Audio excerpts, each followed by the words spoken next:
You saved my father. George Strait receives letter after flood and gets emotional while reading it in public. The rain hammered against the windows of the modest house on Elm Street like bullets from heaven, each drop carrying the weight of impending doom. Thomas Reeves sat in his worn leather recliner, the same chair where he had watched his beloved wife Margaret take her final breath 3 years ago, and stared at the weather report with the kind of stubborn defiance that had kept him alive through 2 tours in Vietnam and 68 years of life's relentless storms. The meteorologist's voice crackled through the static of his old television, painting a picture of catastrophe that Thomas refused to accept. Residents of San Antonio and surrounding areas are urged to evacuate immediately, the young reporter announced, his voice strained with urgency. This is not a drill.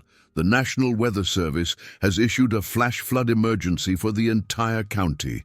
Water levels are expected to rise to historic heights within the next 6 hours. Thomas reached for the remote with a gnarled hand marked by liver spots and old scars, his fingers trembling slightly from the medication he took for his diabetes.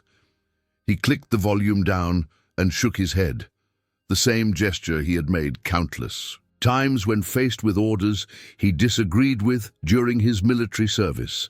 The house around him creaked and groaned under the assault of the wind, but these walls had stood for 42 years, through hurricanes and floods, through the joy of raising his daughter Emma and the sorrow of burying his parents and his wife. They would stand through this too. The phone rang, its shrill tone cutting through the symphony of rain and wind. Thomas knew who it was before he even looked at the caller ID. Emma had been calling every 30 minutes since the weather warnings began, her voice growing more frantic with each conversation. "Dad, please," Emma's voice came through the receiver, barely audible over the storm. "I'm begging you, just come stay with us for a few days. Marcus has already moved the kids upstairs, and we have plenty of room. You don't have to bring anything except your medications." Thomas looked around his living room at the photographs covering every available surface. Margaret on their wedding day, radiant in her white dress. Emma's graduation from college, her face glowing with pride. His military unit in Vietnam, young men who had become brothers in the crucible of war. And scattered throughout, dozens of pictures from concerts and meet and greets, all featuring the same man with the cowboy hat and gentle smile that had soundtracked Thomas's entire adult life. "I appreciate the offer, sweetheart, but I'm not going anywhere," Thomas said, his voice carrying the authority of a man who had made his final decision. "This house has been through worse. Remember Hurricane Dolly back in 2008? The water barely reached the front steps. Dad, this is different. The meteorologists are saying this could be the worst flooding in a century. The whole downtown area is already underwater. Please, just this once, listen to me." Thomas's eyes fell on a framed photograph sitting on the coffee table, a picture of him and Margaret at a George Strait concert in 1992. They were young then, or at least younger, and Margaret's hair was still that beautiful auburn color, before the chemotherapy took it away. George Strait was in the background, mid-song, his guitar catching the stage lights. It was the closest Thomas had ever gotten to his idol, and he had treasured that photograph for over 30 years. Before you continue reading this incredible story, I want to ask you to do something special for me. If you're enjoying this tale of courage and unexpected heroism, please subscribe to our channel and hit that notification bell. I love hearing from you, so please leave a comment telling me what you think will happen next and let me know where you're watching from. Your support means the world to me and helps me bring you more amazing stories like this one. Emma, honey, I know you're worried, but I'm 78 years old. I've been through a war. I've buried everyone I've ever loved except you, and I'm not about to run away from a little rain now. Besides, someone needs to stay here and watch over your mother's garden. Dad, you're 68, not 78, and Mom's garden has been gone for 2 years, Emma said, her voice breaking with frustration and fear. You know that. The diabetes medication sometimes makes you confused. That's exactly why you shouldn't be alone right now. Thomas felt a flush of embarrassment. The memory lapses had been happening more frequently lately, moments when the present seemed to slip away like sand through his fingers. But he wasn't about to admit that to Emma, not when she was already worried enough. I'm fine, sweetheart. I've got my medications, I've got food, and I've got my music. George Strait is doing a benefit concert tonight for the flood victims. It's being broadcast live on Channel 7. I wouldn't miss it for the world. A benefit concert? Dad, the power could go out any minute. The cell towers are already down in half the city. If something happens to you, I won't even know about it until it's too late. Thomas looked out the window at the rising water in his front yard.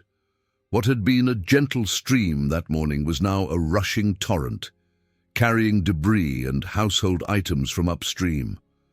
A child's bicycle floated past, followed by a mailbox and what looked like someone's porch furniture. The water was indeed higher than he had ever seen it, but the house sat on a slight hill and the foundation was solid. Emma, I survived the Tet Offensive. I think I can handle a little Texas rain. Now stop worrying and go take care of your own family. I'll call you in the morning when all this nonsense is over. Dad, please, I love you, sweetheart, but my mind is made up. This is my home and I'm not leaving it. Period. Thomas hung up the phone and immediately felt a pang of guilt. He knew Emma was terrified, knew she had already lost her mother and couldn't bear the thought of losing her father too. But there were some things a man simply could not do, and abandoning the home he had built with his own hands was one of them. He walked to the kitchen and opened the refrigerator, checking his insulin supply. 2 weeks' worth, maybe 3 if he was careful. The cabinet above the sink held his heart medication, blood pressure pills, and the nitroglycerin tablets his doctor had prescribed after his mild heart attack 6 months ago. Emma didn't know about the heart attack. Thomas had told her it was just a checkup, another lie in a growing collection of white lies designed to keep his daughter from worrying herself to death. The lights flickered, and Thomas looked up at the ceiling with a resigned sigh. The power would go out soon, he knew. It always did during storms like this. But he had candles, and he had his battery-powered radio, and most importantly, he had his memories to keep him company. He returned to his chair and picked up a worn photograph album, one of dozens that chronicled his life with Margaret. The pages were yellowed with age, and some of the pictures had begun to fade, but each image told a story that was as vivid in his mind as the day it was taken. Their first date at a county fair, where they had danced to a live band playing George Strait covers. Their wedding day, when the DJ had played I Cross My Heart for their first dance. The birth of Emma, when they had sung Love Without End, Amen to her as a lullaby. George Strait had been the soundtrack to every major moment in Thomas's life, and now, as the storm raged outside and the water continued to rise, he found himself humming the melody to Oceanfront Property, the irony not lost on him given his current circumstances. The rain intensified, and Thomas could hear the water beginning to lap at the front porch. He had never seen it come up that high, not even during the worst storms of his youth, but he had made his choice, and he would stand by it. This house held every memory that mattered to him, every moment of joy and sorrow that had defined his existence. If he was going to die, he would die here, surrounded by the ghosts of the people he had loved. Thunder crashed overhead, and the lights went out completely. Thomas sat in the darkness, listening to the storm and thinking about the benefit concert he would now miss. George Strait, the man whose music had carried him through Vietnam, through the death of his parents, through Margaret's long battle with cancer, was somewhere out there in the storm, using his voice to help people like Thomas, who had lost everything to the flood. He wondered if George Strait had ever met a fan like him, someone who knew every word to every song, who had attended Dozens of concerts over the years, but had never worked up the courage to approach the stage door afterward. Thomas had always been too shy, too aware of his working-class background and lack of education. What would he say to a man who had touched millions of lives with his music? "Thank you" seemed inadequate. "Your songs saved my life" felt too dramatic, even if it was true. The water was getting louder now, and Thomas could hear it beginning to seep under the front door. He stood up slowly, his arthritic knees protesting, and made his way to the stairs. If the water was going to come inside, he would need to move to the second floor, and if it got that high, he would go to the attic. He had survived worse than this, and he would survive this too. But as he climbed the stairs, album in hand, Thomas couldn't shake the feeling that this storm was different from all the others. This storm felt like an ending, and he found himself wondering if he would ever get the chance to tell George Strait how much his music had meant to one old soldier who had spent his life loving a woman and a country that had both broken his heart and made him whole. 20 minutes later, the water was rushing through the downstairs like a river that had lost its way. Thomas stood at the top of the stairs, watching his life disappear beneath the muddy torrent. The recliner where he had held Margaret during her final days was now floating sideways, bumping against the wall like a lost ship. The coffee table, heavy oak that he had built himself 40 years ago, was completely submerged. Photographs floated past like fallen leaves, decades of memories scattered and destroyed by the relentless flood. "Dear God," Thomas whispered, and clutching the banister so tightly his knuckles turned white. "What have I done?" He had seen floods before, had witnessed the aftermath of hurricanes and storms, but never from inside his own home. Never while standing helplessly above the destruction of everything he had worked for, everything he had cherished. The water was rising faster than he had thought possible, already reaching the 4th step and showing no signs of slowing. Thomas felt his chest tighten, the familiar squeeze that meant his heart was struggling to keep pace with his panic. He fumbled in his pocket for his nitroglycerin tablets, the small bottle slipping from his trembling fingers and clattering to the floor. He bent down carefully, his vision blurring slightly as the blood rushed to his head, and managed to retrieve the medication. 2 tablets under his tongue, just as the doctor had instructed. The bitter taste filled his mouth as he waited for the crushing sensation in his chest to subside. He needed to stay calm, needed to think clearly. The second floor would be safe, at least for now. The water might reach the 1st floor ceiling, but surely it wouldn't go higher than that. But even as he tried to reassure himself, Thomas could hear the water continuing to rise, could see it creeping up the stairs 1 step at a time. He grabbed the cordless phone from the hallway table and dialed 911, his fingers shaking as he pressed the numbers. 911 emergency services. All our operators are currently busy. Please hold for the next available operator. If this is a life-threatening emergency, please stay on the line. The automated message was followed by silence, then a busy signal. Thomas hung up and tried again, with the same result. He tried a 3rd time, and this time the call wouldn't even go through. The cell towers were down, just as Emma had predicted. He made his way to the bedroom, the same room where he had slept beside Margaret for 37 years, where he had held her hand as she took her last breath, where he had spent countless sleepless nights since her death staring at the ceiling, and wondering what purpose his life served now. The room felt different in the darkness, smaller somehow, as if the walls were closing in around him. Thomas sat on the edge of the bed and tried to think. The water was now on the 7th step, maybe the 8th. At this rate, it would reach the 2nd floor within an hour. He had never been much of a swimmer, even in his youth, and with his heart condition and diabetes, he knew he wouldn't last long in the cold, churning water downstairs. The attic. He would have to go to the attic, Thomas had been in the attic only a handful of times since moving into the house. It was a cramped space, accessible only by a narrow ladder, filled with Christmas decorations and old furniture that Margaret had been unable to part with. The thought of climbing up there, of spending hours crouched in the darkness while the water rose below, filled him with a dread deeper than any fear he had experienced in Vietnam. But he had no choice. He gathered what he could carry, his medications, a flashlight, a bottle of water, and the photo album he had been holding when the flood began.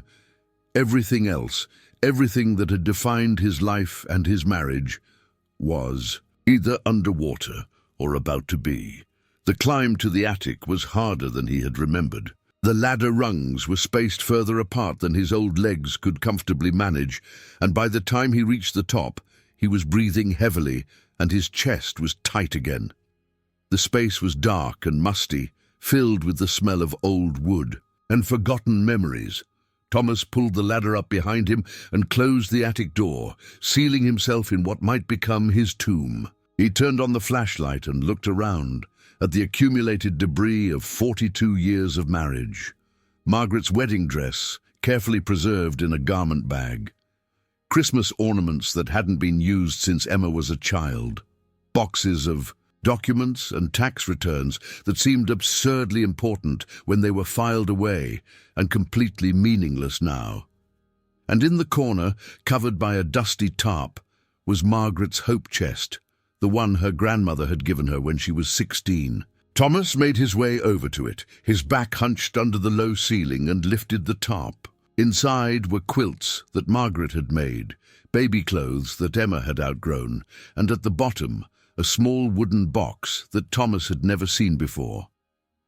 His curiosity overcoming his fear, Thomas opened the box and found himself looking at a collection of letters tied with a faded blue ribbon. The handwriting on the envelopes was Margaret's, but the addresses were all the same: George Strait, in care of various record labels and concert venues.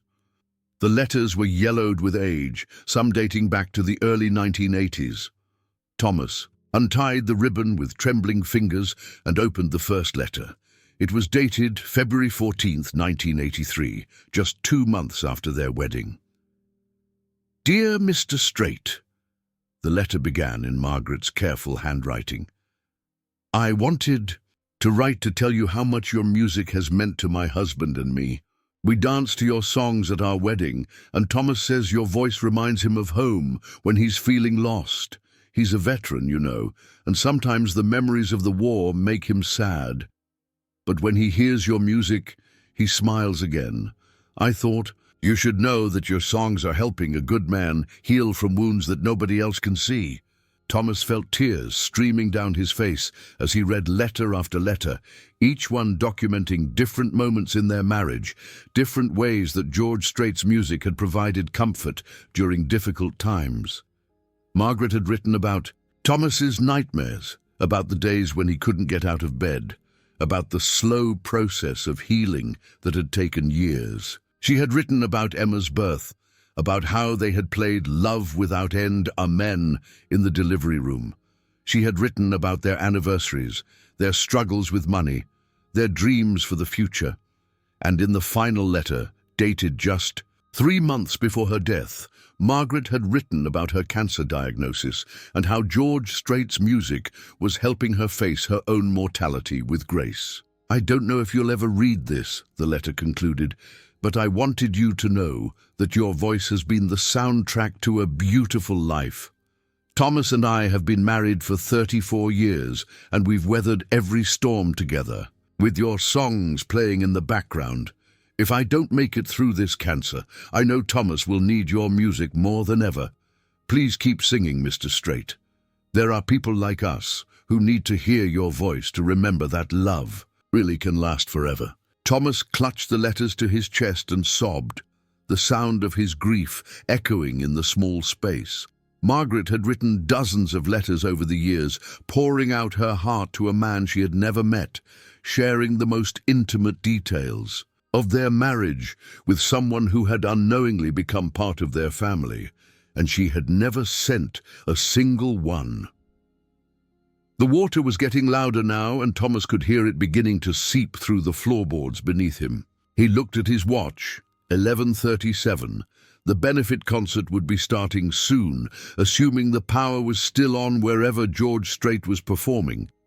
Thomas wondered if the man himself was safe, if he was somewhere dry and warm, singing, his heart out for people like Thomas, who had lost everything to the flood. He tried the phone again, but there was still no signal. The water was rising faster now, and Thomas could hear it lapping at the attic door. He was trapped, truly trapped, with nowhere left to go.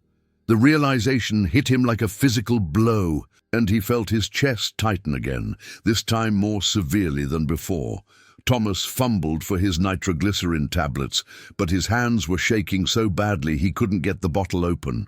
The crushing pain in his chest was spreading to his left arm, and he knew he was having another heart attack. He leaned back against a box of Christmas decorations and closed his eyes, Margaret's letters still clutched in his hand. "I'm sorry, sweetheart," he whispered to the darkness. "I should have listened to Emma. I should have left when I had the chance." But even as he spoke the words, Thomas knew he couldn't have done anything differently. This house, this life, these memories, they were all he had left of Margaret, all he had left of the man he used to be. If he was going to die, at least he would die surrounded by the remnants of a life well lived, holding the words of love that his wife had written but never sent. The water was at the attic door now, and Thomas could hear it beginning to seep through the cracks. He had maybe an hour, maybe less, before it reached him. And somewhere out there in the storm, George Strait was singing songs that had carried Thomas through every important moment of his life, never knowing that one of his most devoted fans was drowning slowly in an attic, clutching love letters that would never be read. Meanwhile, 20 miles away at the Majestic Theater in downtown San Antonio, George Strait was facing a crisis of his own. The venue's manager, a nervous man named Rodriguez, was pacing back and forth in the small dressing room, his phone pressed to his ear as he tried to coordinate with local authorities about the deteriorating situation outside. "George, I'm telling you, we need to cancel this show," Rodriguez said, snapping his phone shut with frustration. "Half the roads leading to the theater are underwater, the parking garage is flooding. We've got maybe 200 people in a venue that seats 3,000, and most of them are probably stuck here for the night." George stood at the small window of his dressing room, looking out at the rain that seemed to be falling in sheets, rather than drops. The streets below were rivers, carrying cars and debris like toys in a child's bathtub. He had seen floods before, had grown up in Texas where storms were a fact of life. But this was different. This was the kind of storm that changed everything, that divided people's lives into before and after. Those 200 people came out in this weather because they believe in what we're doing, George said quietly, his voice carrying the authority of a man who had spent 4 decades in the music business. "They're not here for entertainment, Rodriguez. They're here because they've lost everything or they know someone who has. We're not canceling this show." "But the liability issues—" "To hell with the liability issues," George interrupted, turning from the window to face his manager. "I've got a crew of 20 people here, all volunteers. I've got a sound system that's still working, and I've got a voice that can still carry a tune. As long as there's one person in that audience who needs to hear these songs, we're going to sing them." Rodriguez sighed and shook his head. "At least let me call the TV station and tell them to cancel the live broadcast. With the power outages across the city, nobody's going to be watching anyway." "No," George said firmly. "Keep the cameras rolling. If there's even one person out there who needs to hear this, who needs to know that they're not alone in this storm, then we're going to reach them." George's phone buzzed with a text message from his wife, Norma, who was safe at their ranch north of the city. "Praying for you and everyone affected by the storm. The whole band is worried sick. Come home safe." He typed back quickly, "We'll be home when the job is done. Love you." The truth was, George felt a responsibility that went beyond entertainment, beyond even charity. He had been Texas born and raised, had grown up poor and understood what it meant to lose everything. His music had always been about real people facing real problems, and tonight those people needed him more than ever. A knock at the door interrupted his thoughts. A young woman with a press badge stuck her head in, her hair dripping wet and her notebook soaked. "Mr. Strait, I'm Sarah Martinez from Channel 7 News. We're still broadcasting live, but we're losing signal strength. The Emergency Management Office is asking all local celebrities to use their platforms to share emergency contact information. Do you have anything you'd like to say to people who might be watching?" George looked at her for a long moment, thinking about all the people who might be out there in the storm, scared and alone, like he had been as a child during Hurricane Carla back in 1961. His family had lost their home in that storm, had spent weeks in a Red Cross shelter, and he remembered the feeling of helplessness that came with having nowhere to go. "Yeah," he said finally, "I do." 20 minutes later, George walked onto the stage of the majestic theatre to an audience that was far smaller than usual, but far more desperate. The people in the seats were not the typical country music fans. In cowboy hats and boots, these were families who had evacuated their homes, elderly couples who had nowhere else to go, rescue workers taking a brief break from their impossible task of saving a city that was drowning. "Ladies and gentlemen," George began, his voice carrying easily through the intimate space, "I want to thank you for being here tonight. I know it wasn't easy getting here, and I know some of you are probably wondering if you should be here at all instead of somewhere safe and dry." A murmur of nervous laughter rippled through the crowd. "But I want you to know that you're in the right place. Music has always been about bringing people together, especially when times are tough. And tonight, times are about as tough as they get." George strummed his guitar and launched into Amarillo Morning, a song about hope and new beginnings that seemed appropriate for people who had lost everything and were starting over. As he sang, he noticed a family in the front row, a mother and father with 3 young children, all of them wearing the same haunted expression of people who had seen too much too quickly. Between songs, George found himself talking more than usual, sharing stories about his own childhood, about the storms he had weathered both literally and figuratively.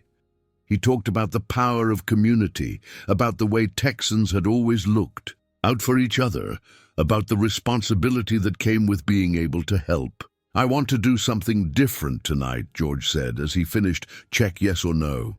"I want to share something with you that I've never shared before. I'm going to give you my personal emergency contact number. If you know of someone who's in immediate danger, someone who's not getting the help they need from the official channels, I want you to call me. I've got friends in the rescue services, I've got access to helicopters, and I've got the resources to help. Sometimes the system gets overwhelmed and people fall through the cracks. I don't want that to happen to anyone tonight." Rodriguez appeared at the side of the stage, frantically shaking his head and drawing a finger across his throat, the universal gesture for "cut it out."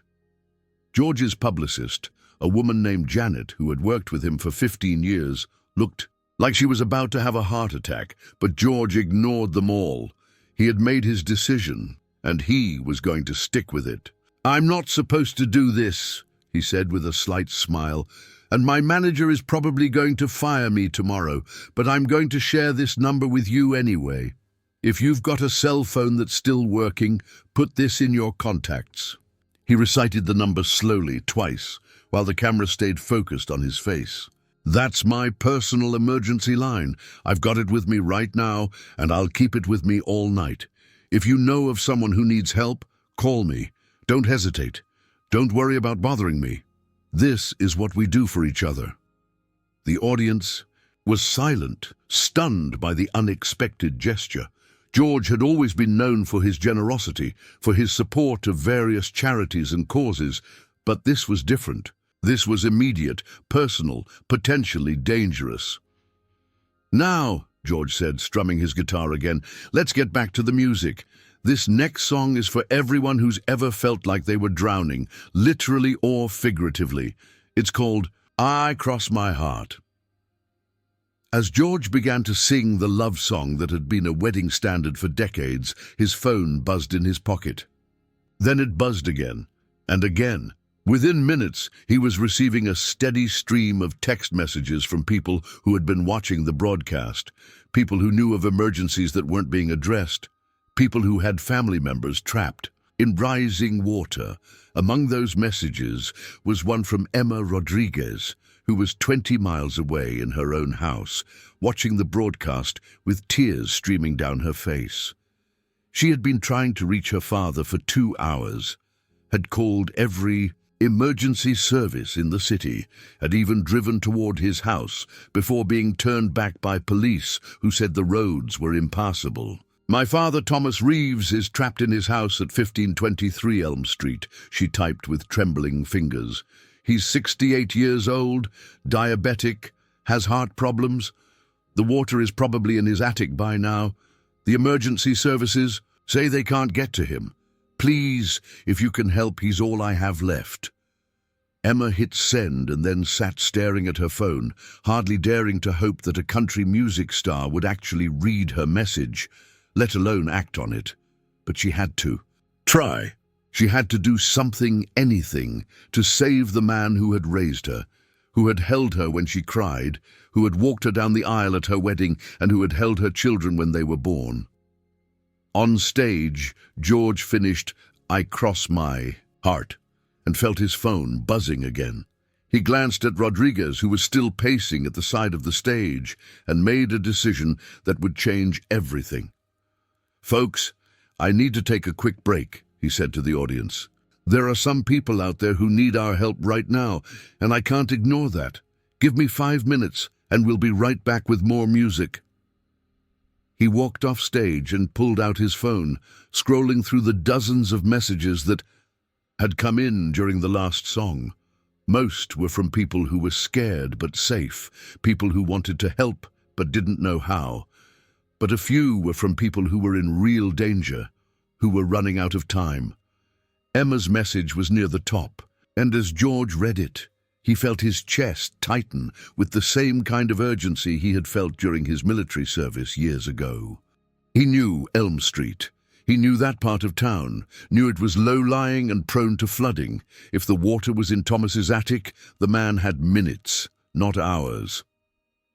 George scrolled through his contacts and found the number for Jake Morrison, a friend from his army days who now ran a private helicopter rescue service.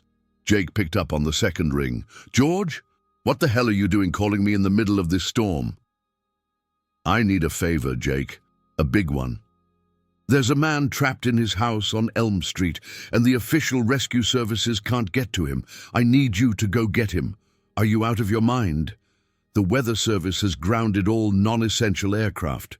The wind gusts are over 60 miles per hour. I can't. Jake, this man is going to die if someone doesn't help him. He's diabetic, he's got heart problems, and he's probably been in that attic for hours. I'll pay whatever it costs. I'll take full responsibility for any accidents, but I need you to go get him. Now." There was a long pause on the other end of the line. Jake Morrison had flown rescue missions in Afghanistan, had saved dozens of lives in impossible conditions, but this was different. This was Texas, this was home, and the man asking for help was someone who had never asked for anything before. "Give me the address," Jake said finally. "And George, this is the stupidest thing I've ever done for a friend." 1523 Elm Street, George said, his voice tight with emotion. "His name is Thomas Reeves. He's 68, diabetic, probably having chest pains. And Jake, tell him George Strait sent you." As George hung up the phone and prepared to return to the stage, he had no idea that Thomas Reeves was at that very moment clutching a box of letters that his wife had written to George over the years. Letters that chronicled a love story that had been soundtracked by George's music from beginning to end. He had no idea that he was about to save the life of one of his most devoted fans, a man who had carried his songs through war and peace, joy and sorrow, life and death. Back in the flooded attic on Elm Street, Thomas was fighting to stay conscious. The water had reached the attic floor and was now seeping through the wooden boards, creating puddles that reflected the weak beam of his flashlight. His chest pain had subsided somewhat with the nitroglycerin, but he could feel his strength ebbing away like the tide he had watched so many times during his childhood visits to the Gulf Coast. He had arranged Margaret's letters in chronological order, reading each one by flashlight, marveling at the depth of love and devotion his wife had poured into words that were never meant to be seen by anyone except the man who had inspired them. In one letter, she had written about the day Thomas came home from his second tour in Vietnam, how he had stood in their doorway looking like a ghost of himself, how she had played George Strait's music softly in the background, while he slowly remembered how to be a husband again. In another letter, she had described Emma's first steps, taken while one of George's ballads played on the radio, how she had wished she could tell the singer that his voice had been the soundtrack to one of the most precious moments of their lives. There were letters about anniversaries and birthdays, about fights and reconciliations, about the slow process of building a life together, one day at a time. Thomas was reading a letter dated just after Emma's high school graduation when he heard something that made his heart stop. It was the sound of a helicopter, its rotors cutting through the storm like a mechanical prayer. The sound grew louder and then seemed to hover directly overhead, and Thomas realized with a surge of hope that someone was actually coming for him. He struggled to his feet, his legs cramped from sitting in the confined space for so long, and began banging on the roof with his flashlight. The sound was weak, barely audible over the storm and the helicopter, but it was all he could manage. Bang, bang, bang. A desperate Morse code spelling out the simple message, "I am here. I am alive. Please don't leave me." The helicopter sound grew fainter, and Thomas felt his heart sink. They hadn't seen him, hadn't heard him. They were moving on to someone else, someone who was easier to find, someone who didn't require risking lives in impossible conditions. He slumped back down among the Christmas decorations and closed his eyes, accepting that this was how his story would end. But then the sound came back, louder this time, and Thomas heard something else that made him weep with relief. Voices, human voices, shouting over the storm, coordinating some kind of rescue operation. He banged on the roof again, harder this time, using every ounce of strength he had left. "Hello! Help! I'm in here!" he shouted, his voice hoarse and weak. "I'm in the attic. Please help me." There was a moment of silence, and then he heard a voice that was definitely human. Definitely close. "Thomas Reeves! Are you Thomas Reeves?" "Yes," Thomas shouted back. "Yes, I'm Thomas Reeves. This is Jake Morrison with Emergency Rescue Services. We're going to get you out of there, but I need you to stay calm and follow my instructions exactly. Do you understand?" "Yes, I understand." "Are you injured? Are you having any medical problems right now?" Thomas thought about lying, about downplaying his condition to make the rescue easier, but he knew that would be foolish. "I'm diabetic. I have heart problems, and I've been having chest pains. I took nitroglycerin about an hour ago." "Okay, we're going to move fast. My partner is cutting through the roof right now.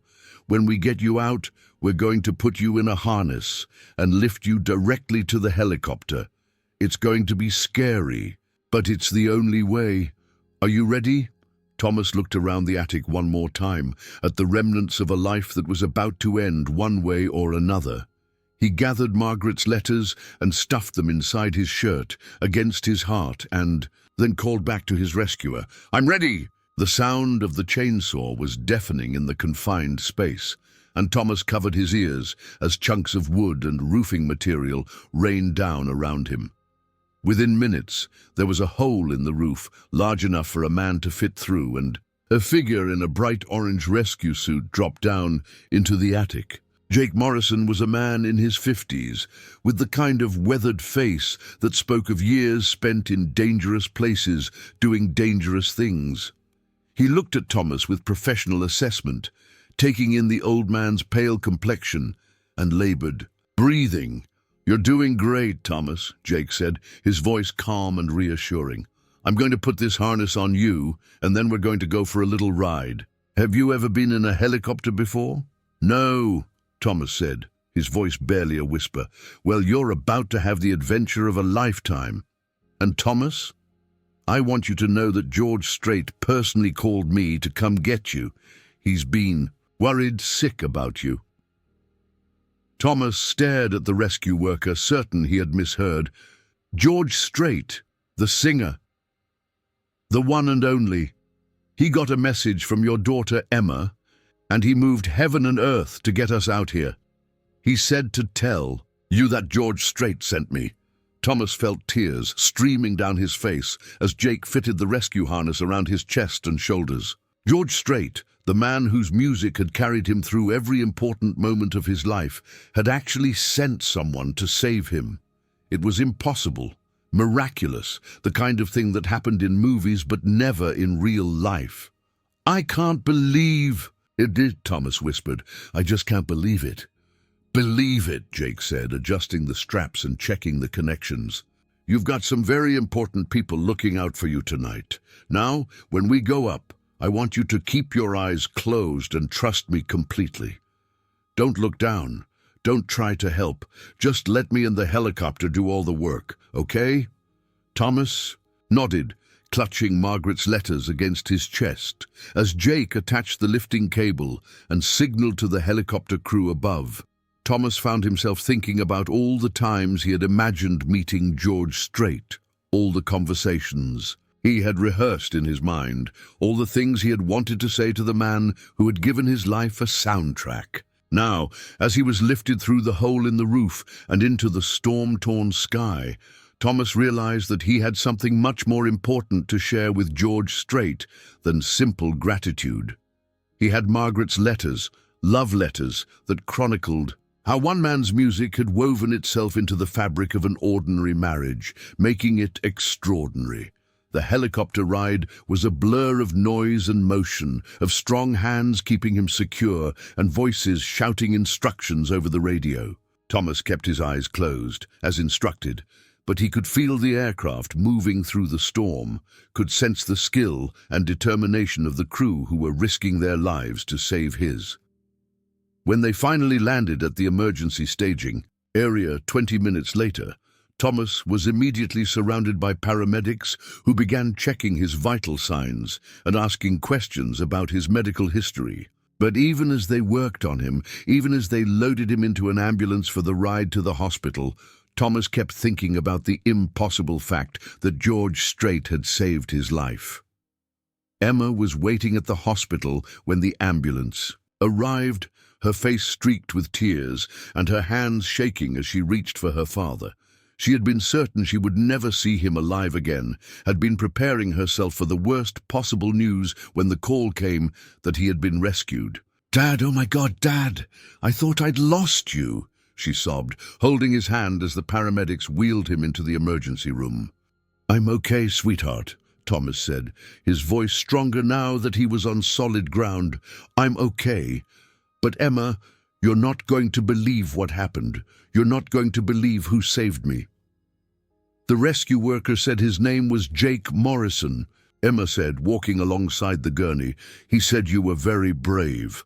"Emma, George Strait saved my life," Thomas said, gripping her hand. "George Strait himself. He got your message somehow, and he sent that helicopter to get me." Emma stared at her father, wondering if the trauma and medication had affected his thinking. "Dad, I sent a message to George Strait's emergency number, but I never thought he would actually read it. I never thought he would actually help." "He did help," Thomas said, his voice filled with wonder. "He saved my life. And Emma, I have something to show you, something I found in the attic. Your mother wrote letters to George Strait for 30 years, and I never knew about them until tonight. She wrote about our whole life together, about how his music helped us through everything.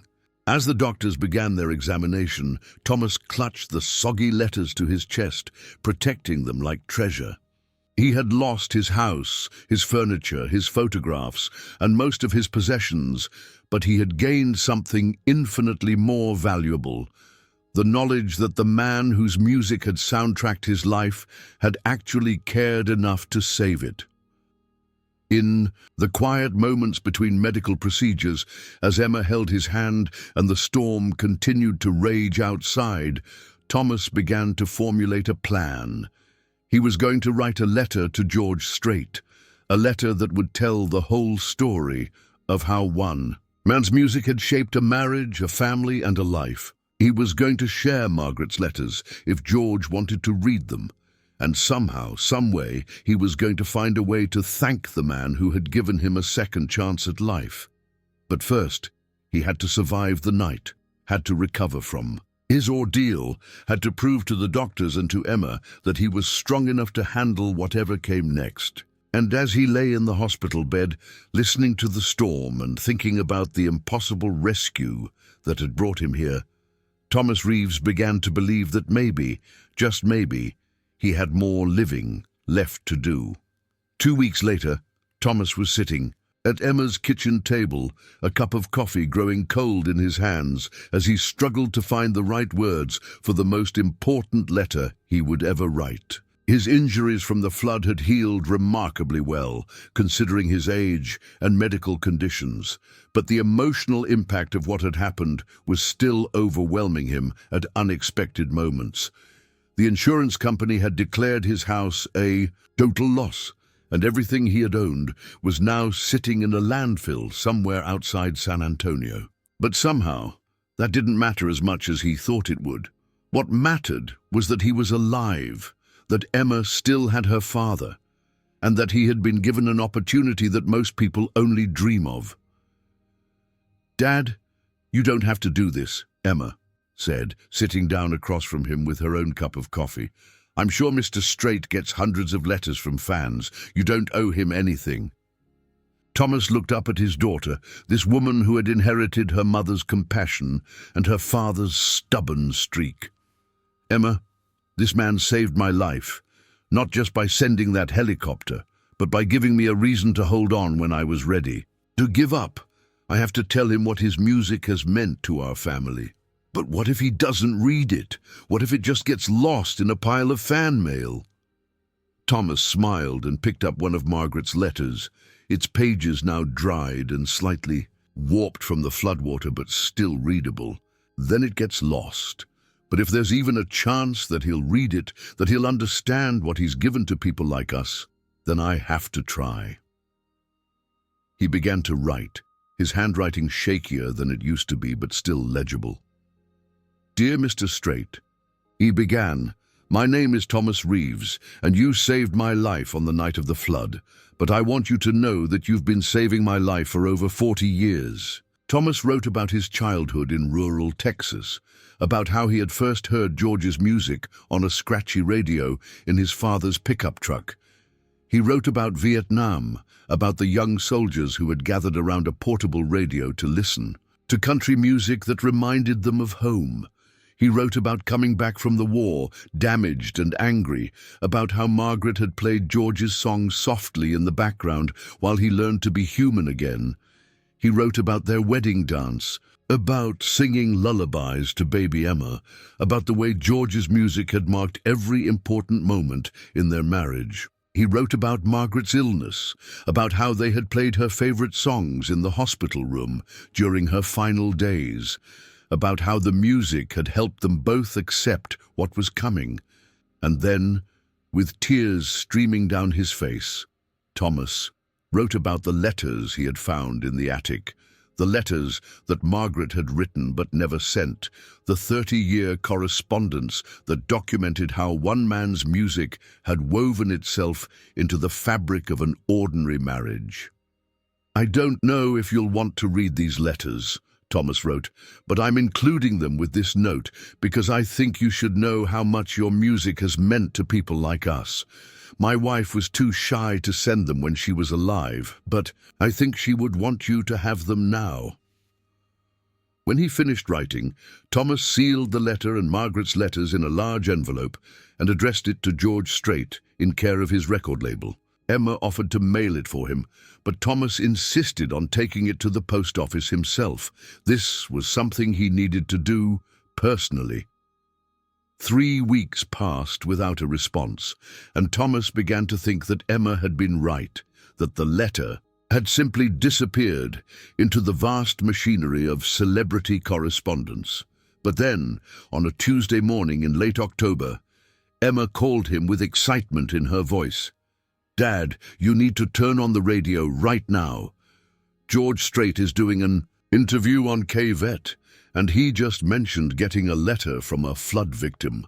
Thomas fumbled for his radio, tuning it to the local country station just in time to hear George's unmistakable voice. "I got a letter a few weeks ago from a gentleman named Thomas Reeves," George was saying.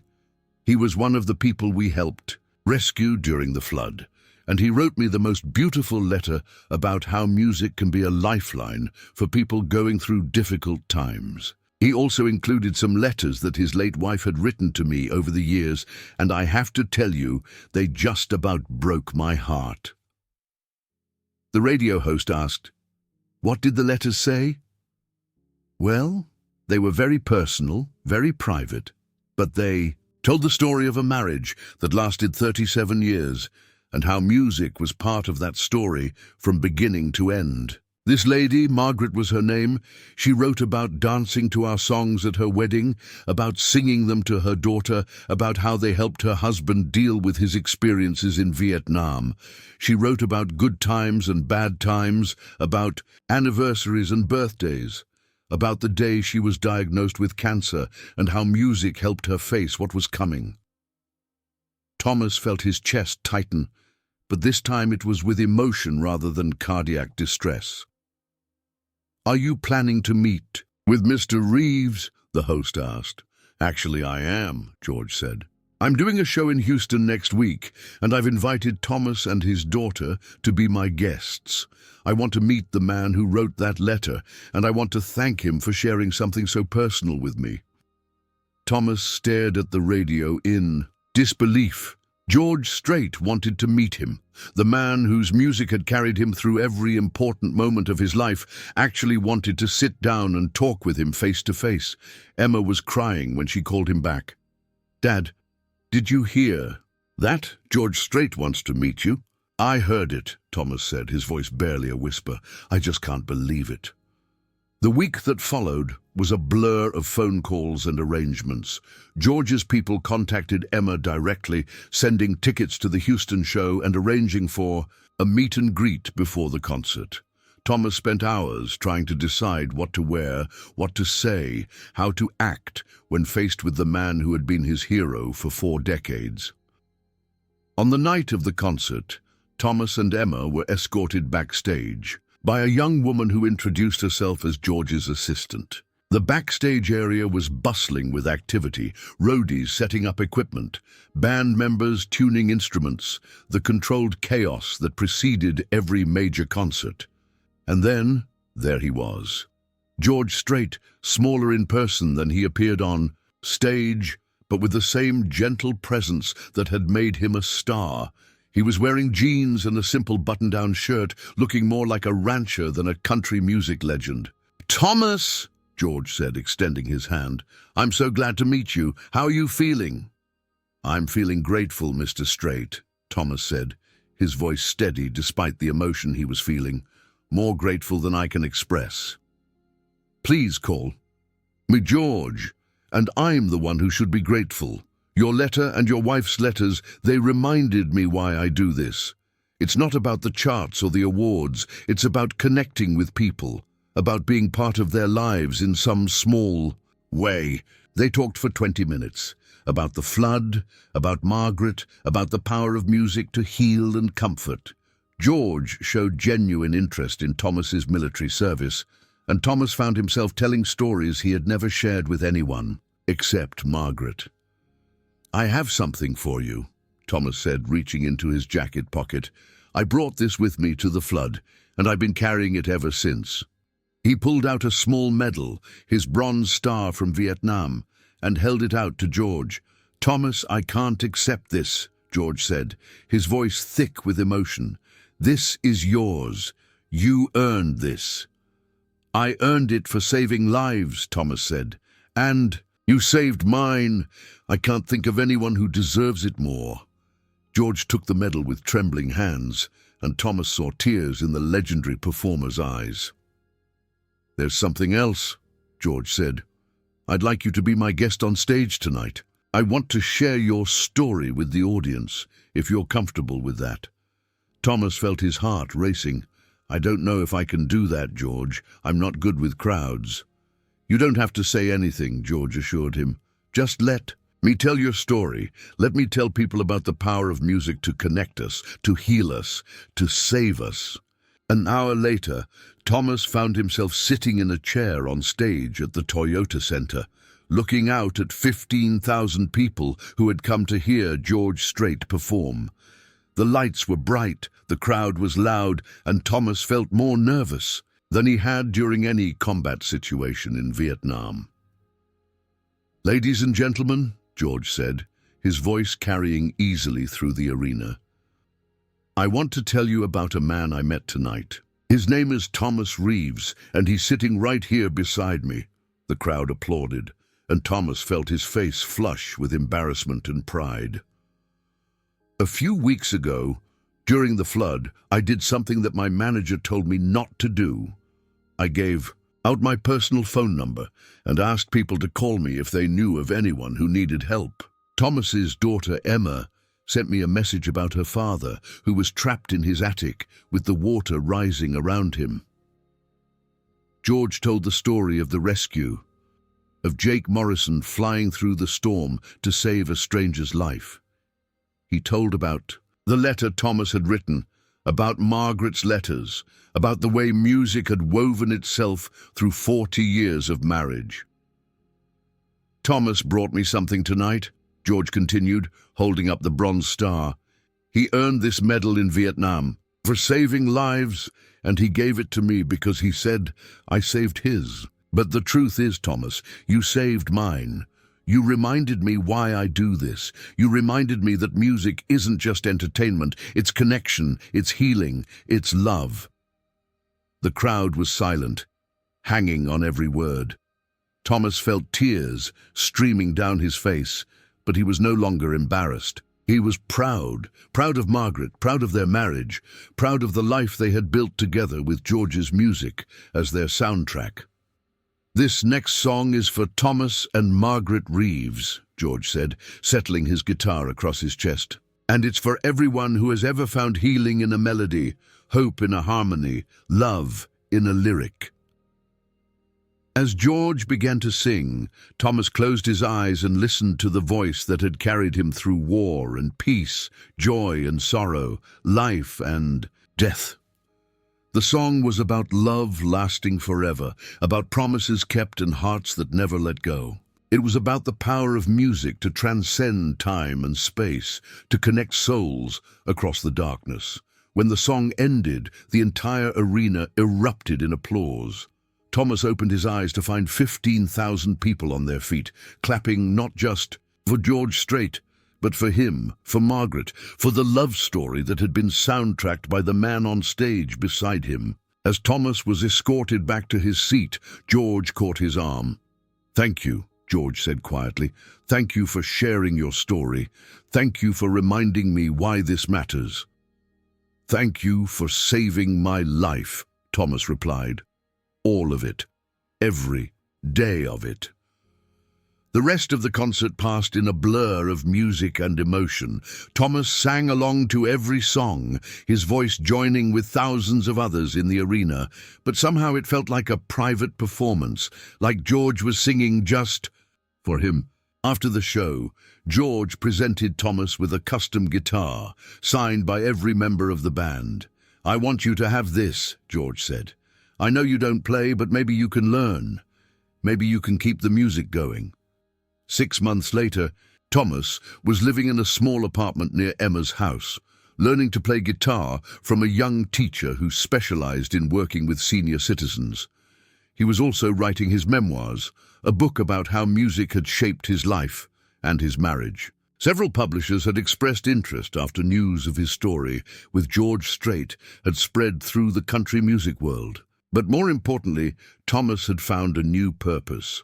He had started visiting hospitals and nursing homes, sharing his story with other people who were facing difficult times.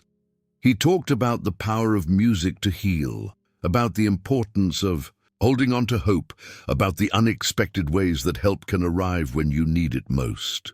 The story of Thomas Reeves and George Strait had become legend in country music circles, a reminder that sometimes the most important thing a performer can do is simply show up for people who need them.